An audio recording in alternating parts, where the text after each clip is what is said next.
पुढे जायचं आहे मला माझ्या घराच्या बाजूला थोडं लेण्याद्रीचा गिरिजात्मज. मला जेवढं सिद्धटेक जवळ आहे ना तेवढंच इकडे लेण्याद्री जवळ आहे. येस. आणि माझ्या मते डोंगरात असलेला आणि चढून जाऊन लेणीत असलेला त्याला गिरिजात्मज म्हटलेलं आहे आपल्याकडे. गिरिजा म्हणजे पार्वती. पार्वतीला इच्छा होती पुत्राची आणि तिने जी प्रार्थना केली आणि मग त्यावेळेस गणरायांनी ती गोष्ट सांगितली की सांगितलं मी तुझ्या पोटातच मीच तुझ्या पोटी जन्माला येणार आहे वगैरे वगैरे. आणि ते जन्माला आले. 15 वर्षांपर्यंत वयाच्या 15 वर्षापर्यंत ते लेण्याद्रीत त्यांचं वास्तव्य आहे. त्या परिसरात गणरायांचं वास्तव्य होतं असं सांगितलं गेलंय. गणरायाची मूर्ती अत्यंत सुंदर आहे.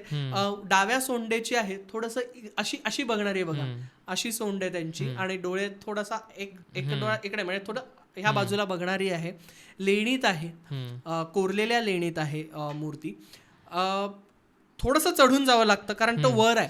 पुन्हा मी म्हटलं तसं आधीचे 2 पण आठव की लेणी आणि व्यापारी यांचा संदर्भ सतत जोडण्यात आलेला आहे. आपल्याकडे लक्ष्मीची पूजा कोण करतं?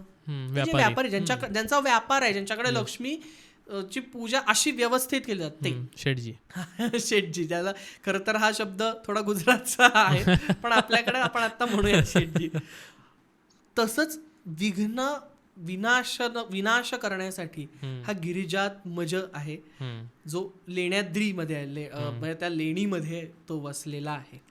आजूबाजूचा इतिहास मी म्हटलं असं की हा लेणी समूह आहे, त्यातल्या एका लेणीत हा आहे जी आपल्याला गणेश लेणी किंवा लेण्याद्री लेणी आपण म्हणतो. तिथे शिवरायांचे पण गेल्याचे काही उल्लेख आहेत. शिवराय ही काय आपण त्यांचा भाग तो भागच आहे, शिवनेरी आणि हा सगळा भागच आहे ना तो.